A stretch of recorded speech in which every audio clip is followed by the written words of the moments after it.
Love this podcast? Support it and sponsor today. Simply head to ozcastnetwork.com for details. Ozcast.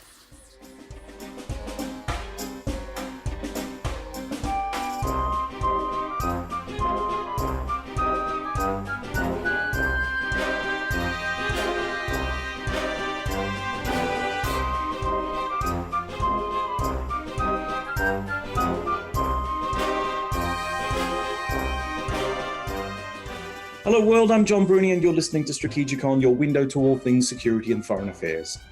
From the beginning of the COVID-19 global pandemic, the world has changed in highly significant ways. International travel has been sharply curtailed, affecting the multi-billion-dollar travel and tourism industries. Social distancing and lockdowns have disrupted the daily life of millions of people, while millions have also died as a consequence of this disease, putting enormous stresses on the families which have suffered loss as a consequence of COVID-19. Uncertainty regarding national vaccine rollout programs persist, with many exercising their democratic right to refuse the administration of vaccines, jeopardizing the whole idea of gaining herd immunity. But who is to blame for this human misery and suffering? Well, under the Trump administration, the finger was squarely pointed at the People's Republic of China. After all, the pandemic came out of China allegedly as a zoonotic disease from the consumption of wildlife such as bats and pangolins. But the city of Wuhan, ground zero for the pandemic, is also where a Chinese biological research laboratory exists, leading to speculation that perhaps COVID-19 came about either as a deliberate or accidental release of the virus. With allegations of a deliberate or accidental release of COVID-19 on an unsuspecting Chinese and global population still circulating in the international media, tonight from Canberra we are joined by Professor Sascha-Dominik of Bachmann from the University of Canberra to discuss this rather controversial view. Sascha, welcome to The Focus. Great to be with you. Sascha, there's been a lot of talk, basically since the whole COVID-19 started, that the virus leaked from a lab in Wuhan, the known epicenter of the pandemic. The story has been kicking around since COVID's early days. Why has it persisted? And is it all about politics? That's a very good question. Very early last year already, 2020 in April, I published a couple of pieces with American, most of the military journals, and they basically the collaborators and I already looked at this sort of whether it could have been a bioweapon which accidentally escaped the lab. And we made it clear, we stated explicitly that there's little evidence that it was developed as a biological weapon for offensive purposes. So when it comes to weaponization, I think what we did and what I want to do is actually move away from the use of now the virus as a weapon, bioweapon, because I think we will never know and we don't want to use circumstantial evidence. But what we then did from then onwards was to look at, and this is what you mentioned with the political dimension, so to speak, of how the whole COVID and the COVID pandemic response was then weaponized by the CCP. So we basically, in order to avoid any sort of making any sort of calls which could be misread and misunderstood, we basically looked at that as an accident, an accidental escape from the lab. That is what our understanding was. And obviously we were very much a minority. And if we go back in time and if we look at how the scientific community and also the academic community tried to avoid any reference to bioweapon and lab, going instead into that meat market theory, and that obviously is much more basically forgivable. It is good to know now that basically we are now back into this discussion of what happened if that was, for example, a bio-accident out of the lab. And I think that's very important that when we talk about bioweapons, we have to bear in mind at this time, we have 17 nations in the world doing such basically research which could qualify as bioweapon research. And most of these basically research undertakings are defensive. I mean, like, for example, when we had our Russian attack on British Seoul, in Salisbury. Salisbury has capabilities there, and these capabilities are part of what a military has to basically sort of be prepared. It doesn't mean that, for example, the UK will now develop weapons for offensive purpose, but you have to have the capability to identify, for example, such bioweapons and then basically to react. And that is basically what I sort of, when we speak about bioweapon, we speak about the lab. I think we should bear that in mind. So there is, in my opinion, no evidence that that was developed as an offensive weapon. However, I think it is fair to say that the chance that the evidence will indicate that it was something what escaped, which is basically a bio accident. And that is the point of departure. And from that point onwards, we then looked at, and we published 5 recognized peer-reviewed articles on the subject, basically how that then was weaponized in the post-COVID, you can say, day one. And that is basically the focus of it, the weaponization of the pandemic to reach basic strategic objectives. David? I'm glad that someone's talking about the fact that the release was accidental, but then it was, how do we make best advantage of this? Because from my perspective, when you look at how fast China starts probing along the China-India border, when they should have been focused on doing something to manage a virus, they were infinitely more focused on strategic advantage. So, and I guess that's part of the reason why people want to see a smoking gun, because of the callousness of going, this virus is loose, big deal. There's a strategic advantage here. And this is, I think, why it's important that the scientists talk about the science, the doctors talk about saving lives, but it's been very hard for strategists to legitimately talk about this without being seen as, the crazy fringe. Totally agree, David, with you on that one. You mentioned the clashes along the line of control here with India. I think we also have to see that at the same time, the PLM stepped up its basically incursions into the EEZ, for example, of Vietnam. So basically, you can say increasing the activities. And that took place before the backdrop, and that is quite also noteworthy. I'm referring now to something what I wrote here for a Vietnamese newspaper in end of April 2020, that was actually the month when the news came out that the US Navy was heavily impacted in terms of its operational capabilities because of COVID on their ships. And if you now, for example, add to it Taiwan, and we are not out of the woods there yet, then you can say the callousness of exploiting basically this sort of vulnerability, the effect on the operation capabilities, in order then to stress their own basic capabilities and actually use them. That is what is callous, and that is what is worrisome. There is one thing, though. I mean, the Chinese seem to be getting back to business again. Their exports are ramping up. This is all the stuff that we get from the media. But I think that there might be two stories here, because if the rest of the world, especially, the West, is suffering under COVID, and if we're looking at India at the moment, I don't think there's a proper adjective with what's going on over there. It's just a horror story. How likely is China to have fully recuperated from the outbreak of COVID within the CCP territorial bounds? David, do you want to go first? I'll happily jump in. I don't actually think China's recovered. And part of my reason for saying that is every time I look to see, is stuff being delivered worldwide on time? The answer is no. Yeah. So it appears to me that the best I can guess, production in China hasn't got much above 50%. And they are arguing that is because they're doing all the correct and safe things of limiting how many workstations in factories can have people on at a single time, blah, blah, blah, blah, blah. But the reality is you don't do that unless it's wreaking havoc. Yeah. Which then leads us to the next, I'm sorry, Sasha, it also leads us to the next thing, and that is, we can talk about how COVID has had an impact on the military readiness levels of, say, the US Navy or other parts of, in India's armed forces. But obviously, it must have also had an impact on the PLA as well. I doubt that they came out of this unscathed. I think, John, that is, David already, I share David's assessment. And we must never forget, that is a totalitarian regime. Correct. And this is all about basically smoke and mirror.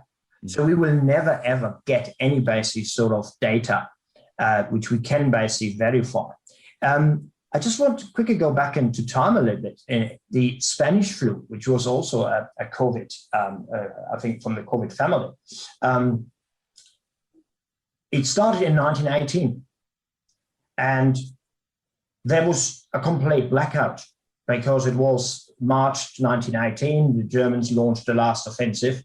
And to talk about a super flu, that was absolutely something that was absolutely off the books. So to go back to whether for example, PLA is affected, I think we will never get any basic information in that regard unless we are working in a certain different, basically, employment. Well, I think we have some of the information already, in that when John and I were doing interviews in Canberra in October 2019 with diplomats, weird questions kept popping up. Why aren't the Chinese responding in Hong Kong? Yeah. Why have they got tens of thousands of paramilitary police and special forces sitting in camps, apparently unwilling to even exercise close to the border, just sitting?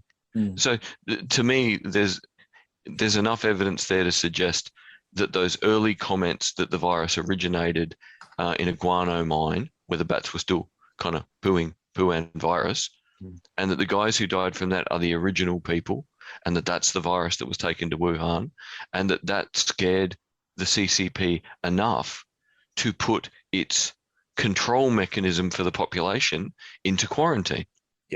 That seems fairly likely to me. Yeah. I still think that everything that we were talking about in Canberra at that time, which was in October of 2019, suggests that perhaps the kickoff point for the virus may have been at least 3, maybe 4 months earlier. Yeah, late September, first week of October. Yeah, exactly. And of course, because the PLA is, and this is something that many people don't really quite get their head wrapped around. They look at the People's Liberation Army and they think that it's a traditional army and it's designed specifically to fight other states. The entire PLAN and PLA and PLAAF, the 3 services of the Chinese armed forces, are primarily there to keep the regime in place.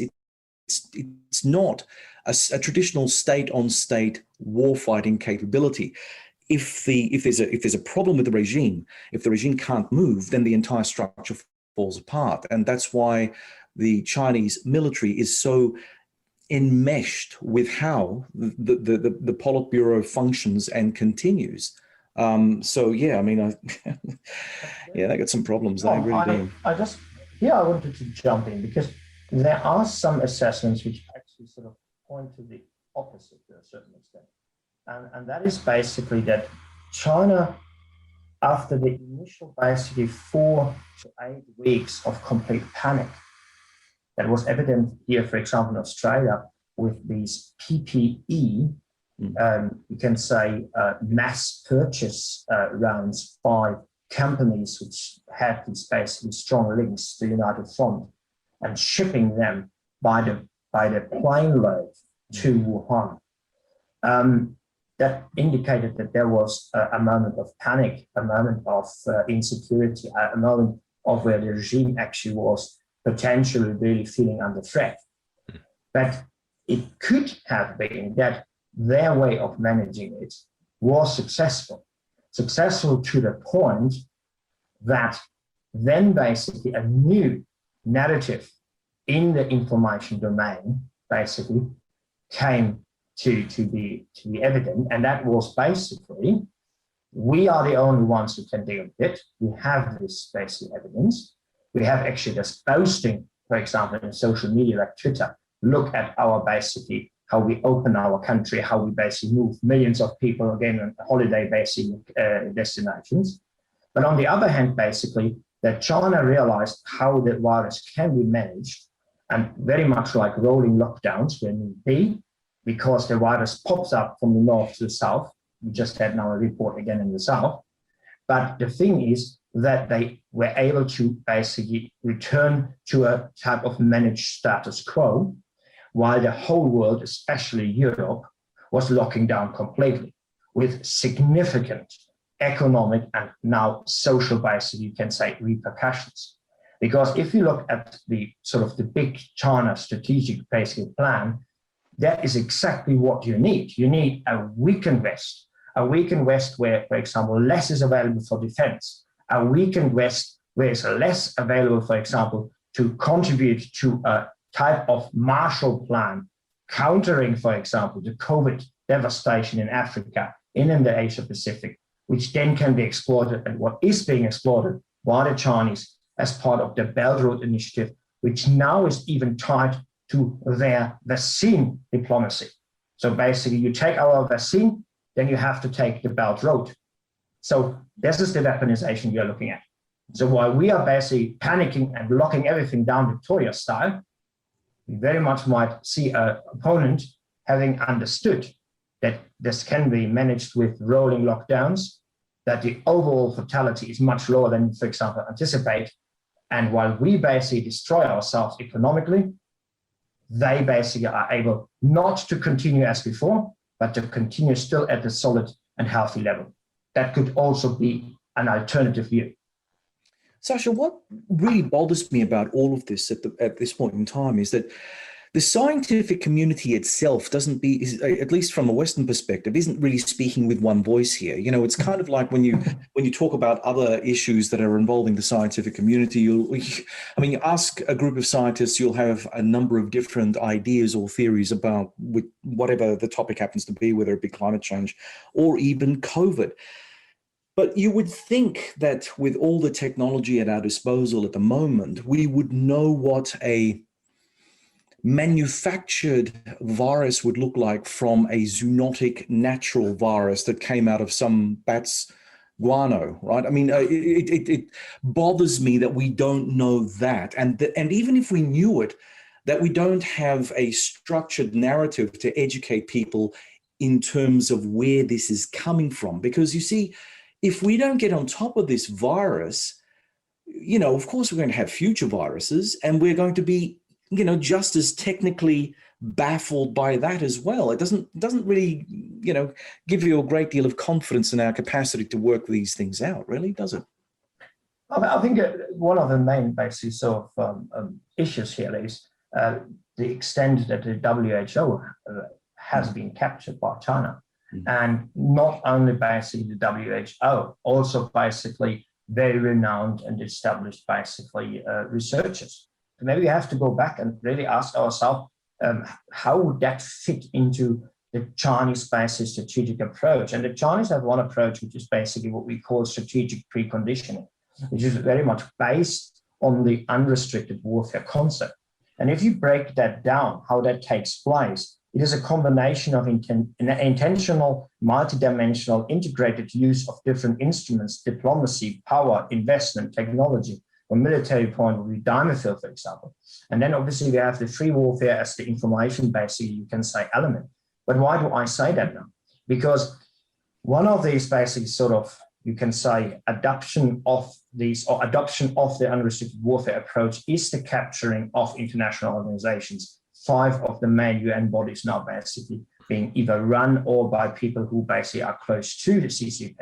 And that is for me the important thing, because that is basically how we sort of dictate the narrative. So it is this combination of the actual act, that is the unrestricted warfare approach of capturing organization. And then as part, a subcategory of this approach is basically free warfare, which takes place in the information domain. And that is where the confusion comes from. There is where the lack basically of, you can say, a comprehensive global approach comes from. And do not forget, Australia became the victim of China's economic warfare and aggression because it called already, I think it was in May last year, or it was in June, for basically an independent inquiry. And that is really what hurt the nerve. So that is where I come from and say, this, after this initial basically 2 months of panic, was then actually used by the strategic thinkers as basically this could actually work in our favor. Yeah. David? I think a key thing here, and most people don't understand this because the Chinese economic system confuses so many people.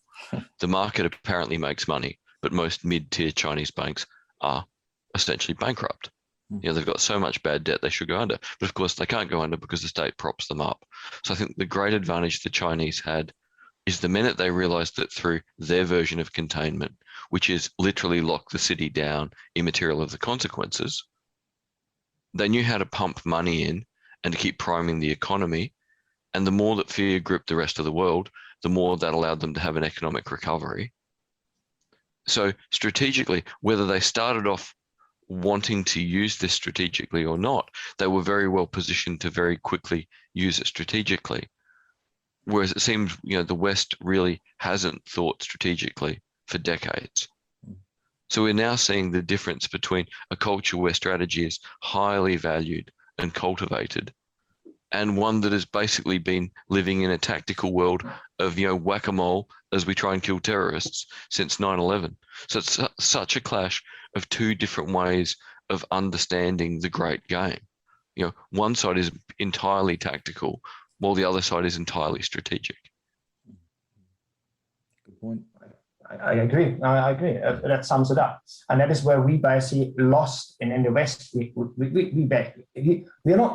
We are now slowly starting to respond. Yeah. I'll give you another example, which basically sort of highlights that lawfare, which is one of the basically elements of the three warfares. It was the Chinese first, the PLA, which had a dedicated lawfare group. We see it now in the United States, companies which under the Trump administration were barred, for example, and that has been challenged successfully. That is lawfare, and that is thinking ahead, generations ahead, so to speak. And while we are catching up, there were military thinkers and there were basically writers, and they said this is also happening, and we see that happening. And the Chinese view of the nation, the Chinese nation as a concept, that's something what, for example, President Xi basically coined. The Chinese nation, that means the Chinese abroad are still part of the motherland, completely new concept. And that is all what we have noted. But we, because of who we are, living in a globalized world, rule of law, we're talking the Western world, a certain, you can say, naivety is in there, and a belief in the goodness of the adversary. We have completely basically overlooked that to actually sort of reflect on that. And I think it's quite good to see how NATO, for example, slowly moved now into recognizing that China is a serious competitor and even potential adversary. In 2017, it was a focus on Russia. That was basically all post 2014 Crimea, and then 2015 Stoltenberg saying that basically here, hybrid war, and that is what the Russians are doing. But now, since 2017, it is clear we have woken up to it.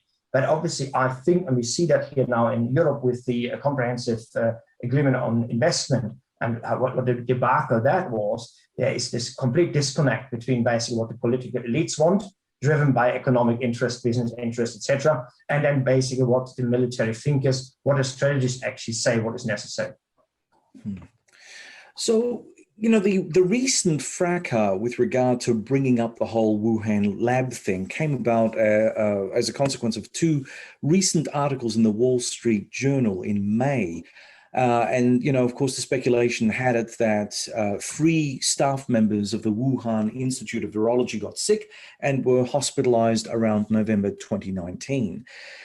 I mean, how will we ever know, Sascha? How will we ever know? I mean, it sounds great, it comes from the Wall Street Journal. That's obviously, a credible news source. But of course, now all news sources are up for grabs, social and broadcast. And, depending on who's whispering in whose ear, we get whatever truth is put out there. And of course, when I say truth, I mean truth as in parentheses truth, not an actual truth. So, what happens from this point in time, do you think? I think personally, in the end, we will never be able to establish that. It is just because that is such a smoking gun. It is basically, if we think of the ramifications of that, under international law, China would be liable for an international wrongful act. That would basically be not working as quick and as basically close as possible already, basically from autumn 2019 with the WHO, with basically your CDC counterparts, etc., and really say we have here something in our hands, which is basically will become the pandemic of the 21st century.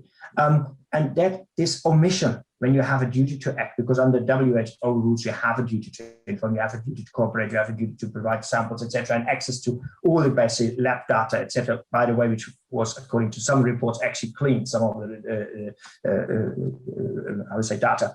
But the thing is, for me, that would basically open basically the box of the Pandora in terms of state and individual liability. Americans have the possibility, for example, using American federal laws, for example, to go after, for example, when it comes to COVID-19 pandemic, to actually go for civil damages. That means like tort or delict. And under international law is very much tort and delict as well. That is the box of the Pandora. If you look at the costs which are associated with the COVID, I'm not talking the UN cost, I'm talking now just the economic cost. If you look at the deficit that Britain has, the deficit that Australia has, and now we can actually claim that as damages. That is the end of the Chinese rejuvenation as President Xi basically dreams. So that is a smoking gun. Apart from that, it will completely destroy the Chinese basic narrative, basically Chinese soft power. Think of the African Union. The African Union has become basically China's, you can say, playground because of basically the minerals, because of the rare earths, getting rid of the Australian market, going out and getting it directly from there. And this one basic narrative that the Chinese have since basically the 70s, always sort of, you can say, continue to basically spin on this narrative, was always like, we are a friend of you, the oppressed, the colonial, the oppressed, etc. nations. We are going to step in, we are a real friend, we will support you with weapons and now with infrastructure. And the devastation if in Africa, we haven't even started talking about that. We're talking about countries like South Africa going into the third lockdown, a country which will suffer so tremendously, which leads to social unrest, which leads to crime, you name it.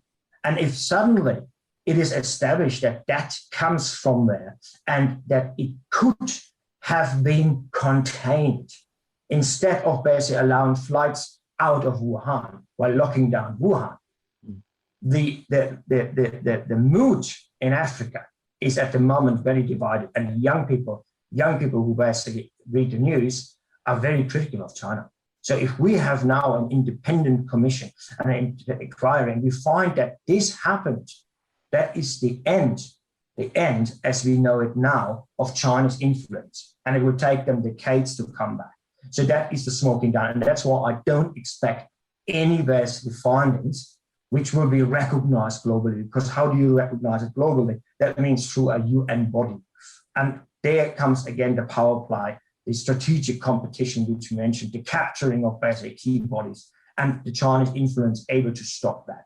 So that is, in my opinion, it will be established basically on circumstantial evidence, including now the Fauci emails, but it will never basically be universally recognized for the reasons which I just mentioned. You know, we did this report funded by the Department of Defense on the Indo-Pacific. And of course, you know, David and myself are co-authors of this report. And, you know, our broader view of the Indo-Pacific included East Africa. So that would sort of go from South Africa all the way up to Egypt, really, if you wanted to be technical about it. My own recollection, having been in Addis Ababa in 2012, before the new African Union building had been built in Addis, I was sitting on the balcony with a friend of mine who has been on our podcast a couple of times, Sandy Wade, and in his former guise as defense attaché of the European Union posted to the African Union. He said, "Look, John, look at this building over here." And I mean, you couldn't miss it. It looked like a wrecked alien spacecraft in the middle of Addis, you know, because Addis is a traditional African city.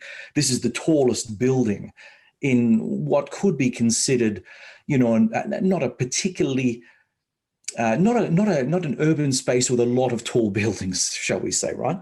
And he says, You know, the Chinese have bought the African Union. They have effectively built this building with, I think it was costed at about $200 million, you know. And he says to me with a wry smile, Sandy says, well, you know what, John, I wouldn't want to be anywhere inside there having a conversation with anyone because all of those rooms are going to be wired to the max. It's interesting that you say this thing could actually pull the pin on, COVID-19 could pull the pin on Chinese influence in Africa. You'd be also aware, Sascha, that you know, the local Africans are developing quite a sophisticated way of playing one group off against the other, and they've been doing this with the Chinese for some time. They don't mind the untied aid. Bring it on, they say. And then, of course, they have their pushback by saying, well, there are conditions, of course. The conditions are you're going to have to employ Africans. We don't want to have Chinese engineers. You know, there are these kind of games that are being played out. It would be interesting to see whether the COVID-19, if it were to get to some form of international investigation that is semi-credible and it unrolls basically Chinese influence in Africa, it will have an enormous effect. But my question to you would be that, well, of course, that would create a vacuum. Chinese influence is rolled back, and who's going to move in? The Europeans aren't going to, because they've still got their black arm view of history, haven't they? I think we have to here also distinguish a little bit. I mean, when you cite African Union member states basically sort of trying to play multiple sides. I mean, I think we have to distinguish here. Here we're talking about political elites. Some of them, you know, where you have a president basically with, you know, 20, 30 years on the clock, so to speak, and very much like a president for life. The thing is that what exactly did we see in Africa? For example, World Bank lending, or for example, European Union investment and infrastructure projects, etc. They always have a human rights clause, and these human rights clauses are obviously, which can be troublesome for example, a regime in that region, which, for example, like Zimbabwe, doesn't have the rule of law, doesn't have democracy. And then obviously China comes in and say, no questions asked. We see that as part of your sovereignty, and we don't want to meddle in internal affairs. So it's basically cheap money or investment basically on the cheap without any basic sort of caveats attached or strings attached. And that is obviously why that is so, I would say, there's such a good business proposal which you cannot pass. But that does not mean that on the ground, the majority of especially younger people, more and more also educated people, don't see what is happening on the ground. But I think we have to also go back into this how basically this whole narrative was spun by the CCP as part of the information warfare approach. And that obviously would be completely strong. I mean, China basically as the only country that can manage it. China as the only country which actually has a positive GDP. China as the country basically which now has the vaccine, Sinopharm, and Sinovac basically, which is so efficient. And we know it's not. That while you have, for example, in Brazil and other states which have taken on board this basically, we have now the reinfection rate going up. We have seen now a Middle Eastern state ordering basically all the citizens to be vaccinated again, but this time with Pfizer. So we're really talking here about the narrative of China as the benefactor that would be completely basically undermined. It would be comparable a little bit to somebody who basically starts a fire and then tries to basically extinguish the fire. And we know from criminal law that that doesn't basically remove the culpability of the person who started the fire. So I think this smoking gun element is very important.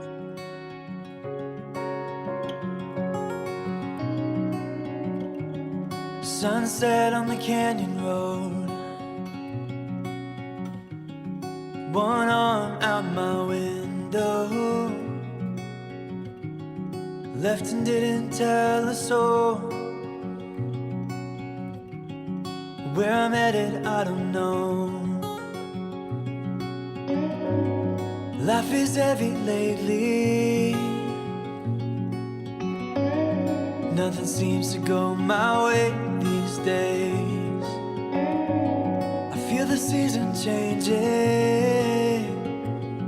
and I think it's about time I close my eyes and let it take me somewhere new tonight.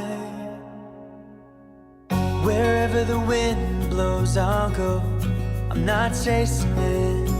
Whatever tomorrow's gonna hold, I'll find my way in. I've been spending so much time swimming up against the tide. Wherever the wind blows, I know it's better than where I've been.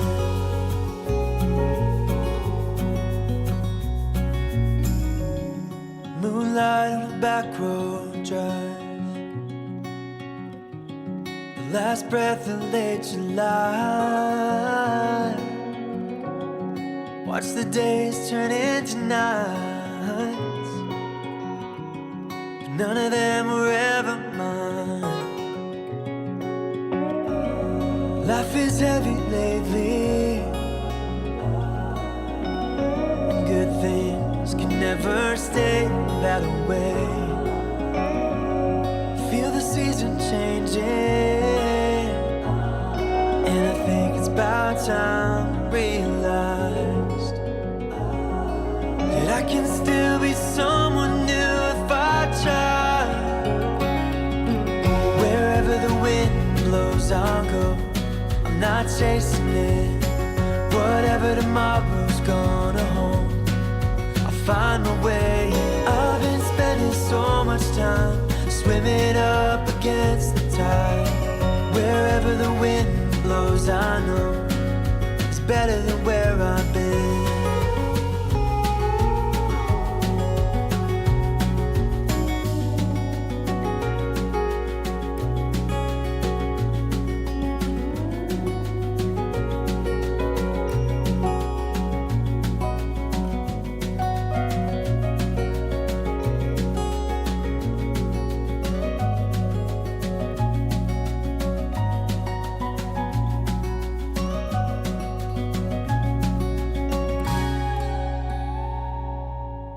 Wherever the wind blows, I'll go. I'm not chasing it. Whatever tomorrow's gonna hold, I'll find my way in. I've been spending so much time swimming up against the tide. Wherever the wind blows, I know it's better than where I've been. It's better than where I've been.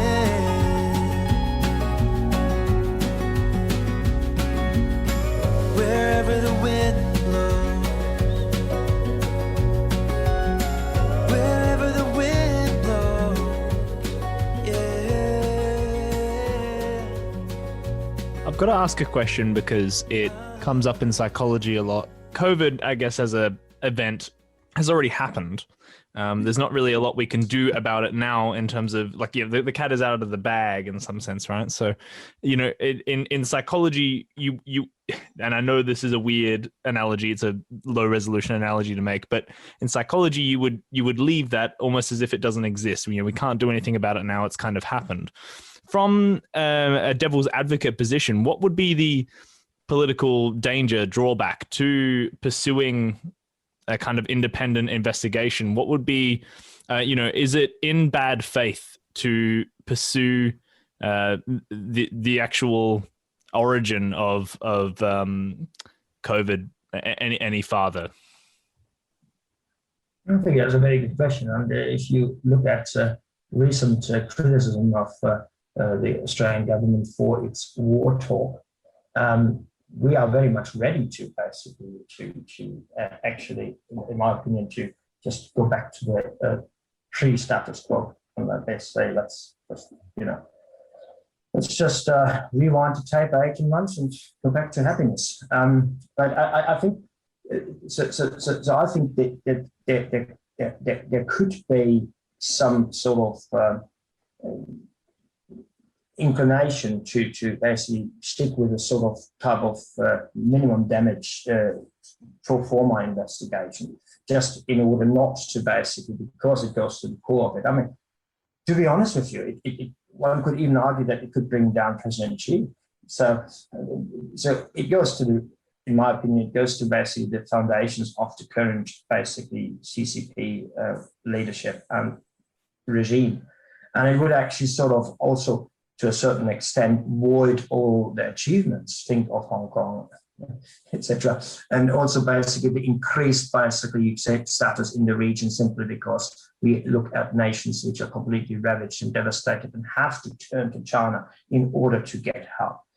Think of Cambodia, for example, where the vaccine was directly tied to Belt Road Initiative. So you get the vaccine in exchange for agreeing for basically our Belt Road Initiative projects. So I think so I personally think that an appeasement is very much likely. If something like that were to happen and effectively the Chinese communications on the matter turned out to be quote unquote true, I guess that would be kind of bad will. Like what I guess, if there was an independent investigation that have effectively found nothing, that would still have consequences. Many ifs, I think, but just going back to that, you can say really anger. And if you go back and follow the media basic coverage of the fallout over this basically joining the US into this independent inquiry, and basically there were I think here in Canberra there was this one sort of quoting basically not quoting but basically going back to Brutus stabbing Caesar at 2. It means you, my friend, as well. You do that to me. So I think that to be honest with you, that even if there was an investigation, it would very much I think that the response would be very, very, very what we talk wolf warrior approach, etc. Would actually that would basically in my opinion step up a notch. And then comes the question: how much do you want in terms of collateral? I mean, think of now education as the next sort of sector here, 10 billion worth. So it is at one stage comes the question: are we willing to basically steer our course? If it's only in regards to an investigation, unless we say investigation is just one of the basic reasons why we steer our course, and we're tied to human rights, we're tied now to the Uyghurs, and we're also tied then, for example, to the Chinese influence in Australia, the work of the United Front, and obviously also the threats to the rule of law in the Indo-Pacific. If we tie it to more, we might be willing to go, but if it's just basically tied to this investigation, I think there might be a chance to basically settle on an investigation which is perhaps less thorough, less independent, and therefore less harmful, so to speak. David? Here's another good example of us being tactical while China's being strategic. We're still talking about how did it happen, whereas China's already gone, okay, Belt and Road was starting to smell like a rotten fish long before COVID.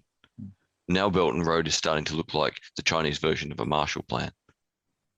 And here we are in the West, sort of wasting time on working out what a totalitarian regime did with the virus. Well, we know what they did after the virus was loose. They took strategic advantage. And they're taking strategic advantage every day. And while we focus on where did it come from, we're not becoming a strategic player. We're continuing to be tactical and fundamentally incompetent. So, if the Chinese have got their version of a Marshall Plan, the Xi Plan, to suddenly make Belt and Road appealing, and it's not like Belt and Road has to be good. It just has to keep factories functioning in China and keep raw materials flowing in and goods flowing out, so that the growing middle class are so busy trying to lock down wealth that they don't question that whole cities got locked down.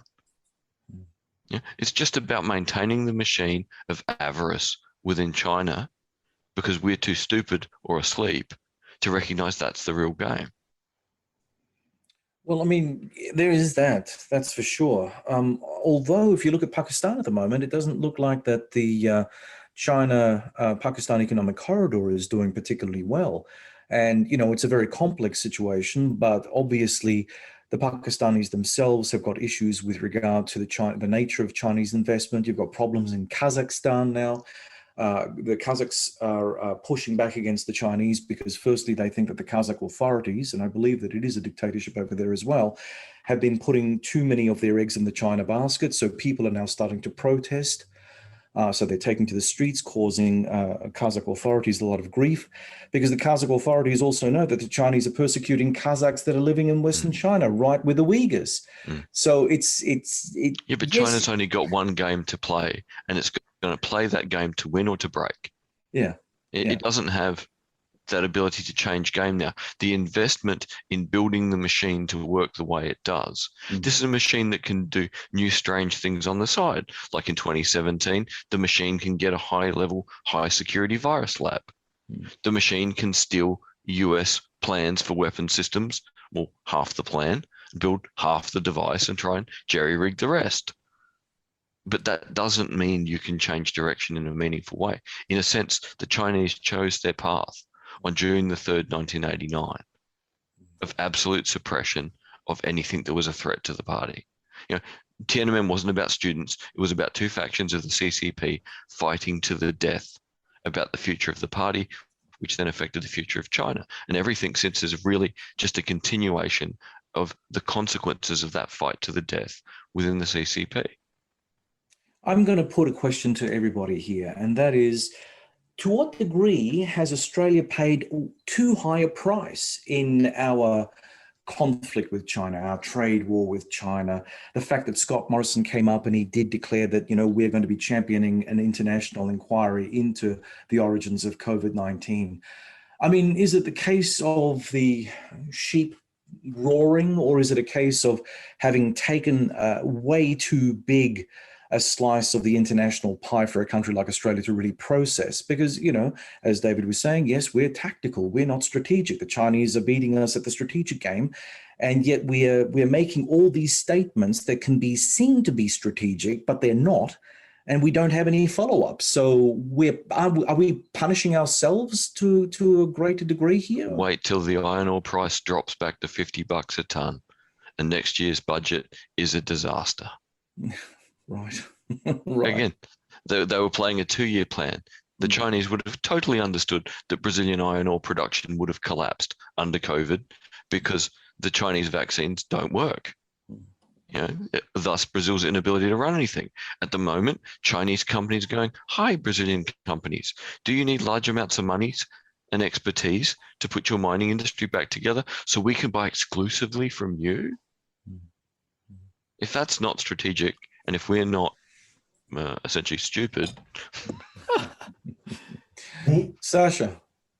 Just coming back to such an investigation, I think there's also another sort of element to it. Why China will obviously oppose that at all costs, and that is basically that we have this very, very strong R&D cooperation between China and Western pharma companies. Very often, Western companies, for example, blocked by ethical guidelines, etc., they actually then outsource and have basically labs in China doing then research, which would, for example, not here be possible in Australia or, for example, Western Europe for ethical and human, basically, for example, so research involving human participation. And here, I think it is a market. I mean, I think in China we always have to look at, apart from the strategic approach, we also have to look at money talks and how basically sort of the CCP and basically business is interwoven, can't be separated.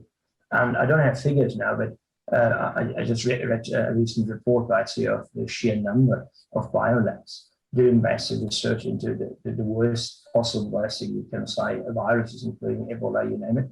And that is basically also a money machine. And now to basically have an international investigation finding that this Wuhan lab was a catastrophe is obviously not good for business. And what's not good for business is basically limiting the Chinese rejuvenation. So yeah, it's become actually apart from the strategic and apart from national pride, it has become a very clear and present danger to basically standing as this sort of innovation hub. With regard to businesses, and especially here in Australia, but obviously throughout the West now, there's been a lot of talk about trying to find new markets, diversify your marketing base from China elsewhere. But because China has spent the last 20 odd years creating itself as the world's workshop, where do we go? There is no market bigger than China. We can't look at India. I mean, India is going through a catastrophe right now, which will take at least a generation for it to actually sort out. So what next? I mean, the underdeveloped world in Africa and Latin America, they can provide certain, little outlets for us, but certainly we can't replace like with like in the international community. So what do we have here? Well, you don't have to find the immediate replacement. Again, iron ore doesn't go off in the ground. Yeah, but money in the bank is better than not having money in the bank. That's the cold hard fact. I suppose if you were to look at it purely just on balance of payments like trade accounts and current accounts and things, but we don't actually have to base our economic well-being on our purely our international trade. So. Yeah, tell Josh Frydenberg that he'll love you. I just want to jump in here. I think that is, again, we spoke about how Chinese strategic thinking takes place and how we're short-sighted. We are basically like peacekeeping forces. So it's very limited. And here we're talking about basically the next election, what you have to deliver. But I think we should not actually underestimate the African Union. We shouldn't underestimate Africa. Africa is growing in terms of population, 2 billion.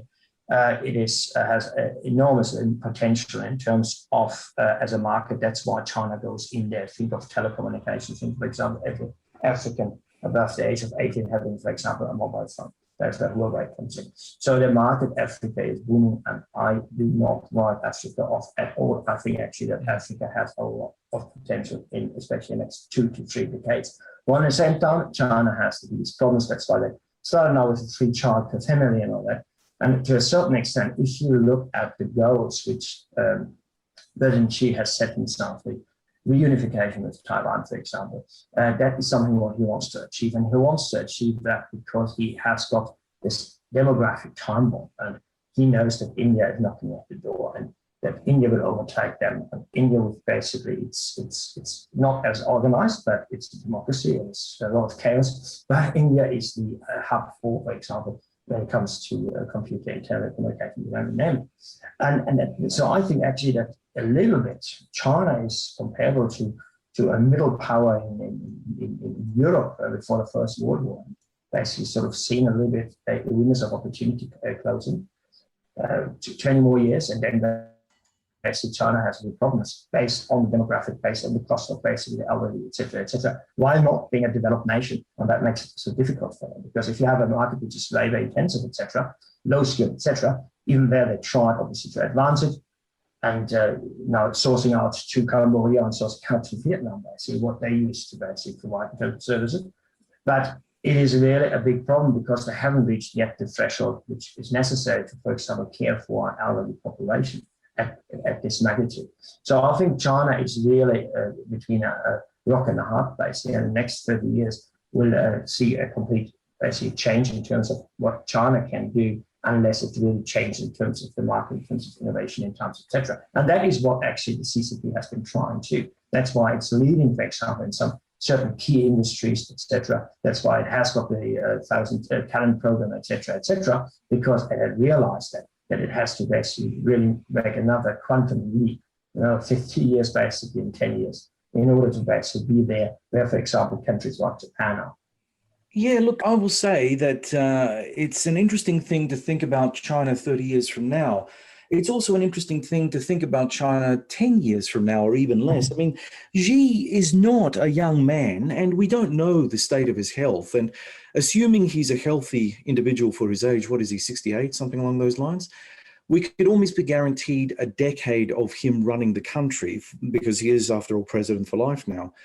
But if things were to fall off the Xi cart, and let's just be hypothetical here for a moment, what will we likely see in the Chinese space? I mean, once Xi is removed from power, for instance, will we see pragmatic communist cadres coming forward to extend an olive branch to the West and we go back to business as usual?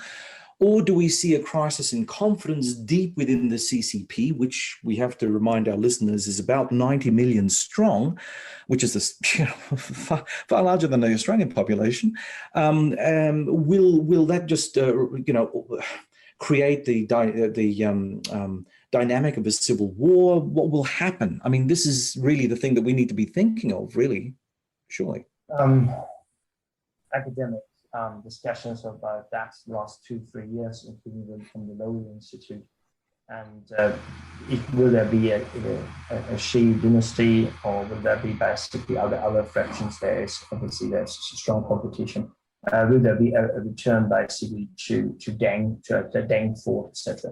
But I'm not an expert when it comes to the CCP and the internal basic fractions, and that is why I'm not going to go into more detail, because I would actually just referring to what I read somewhere, and this is for me good enough to comment.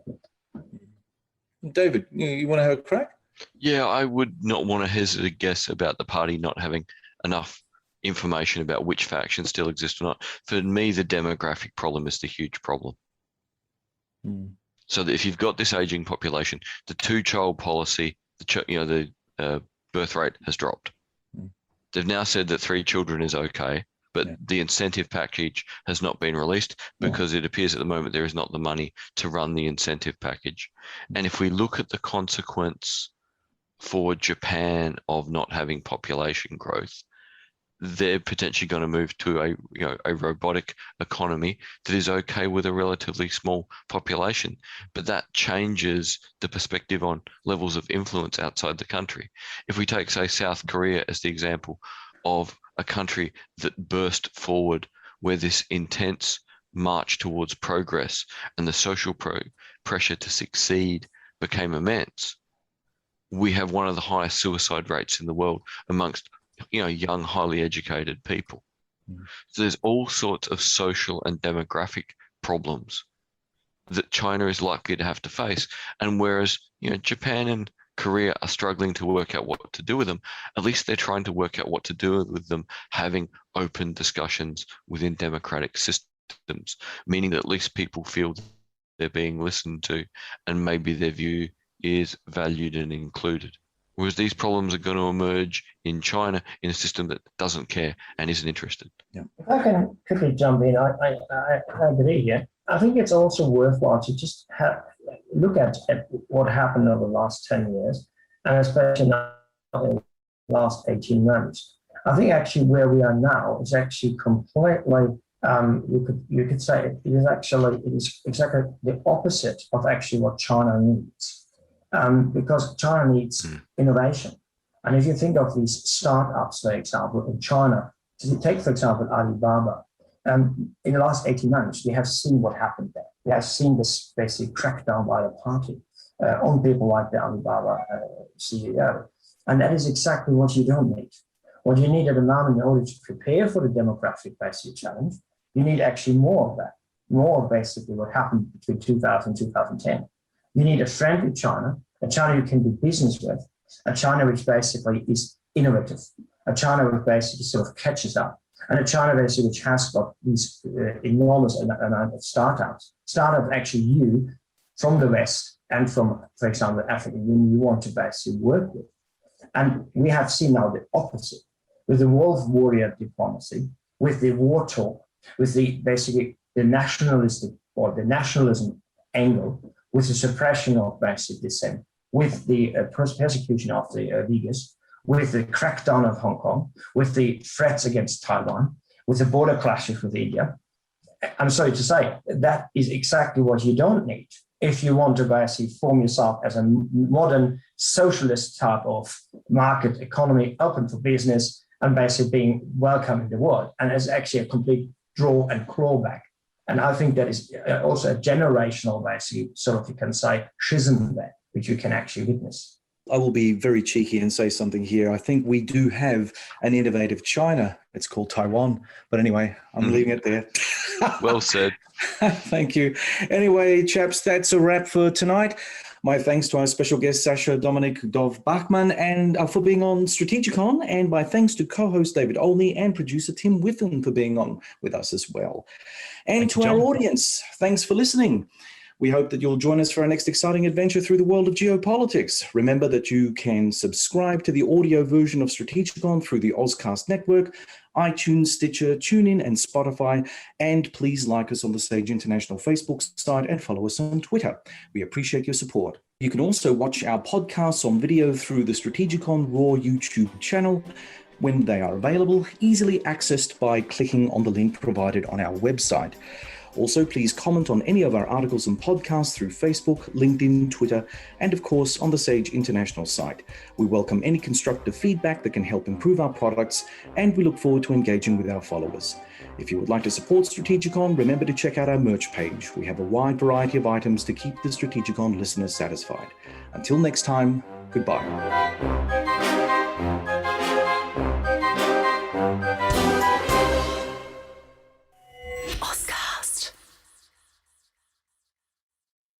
Head into your local Safeway for great spring savings throughout the store. This week at Safeway, get yellow peaches or nectarines for the member price of $1.88 per pound. Also this week at Safeway, value packs of Signature Farms chicken drumsticks, thighs, leg quarters, or picnic packs are buy one, get one free. Plus, get value packs of USDA choice boneless beef top sirloin steak for the member price of $4.99 per pound. Visit Safeway.com, download the Safeway for You app, or head in store to find more great deals at Safeway. Love this podcast? Support it and sponsor today. Simply head to ozcastnetwork.com for details.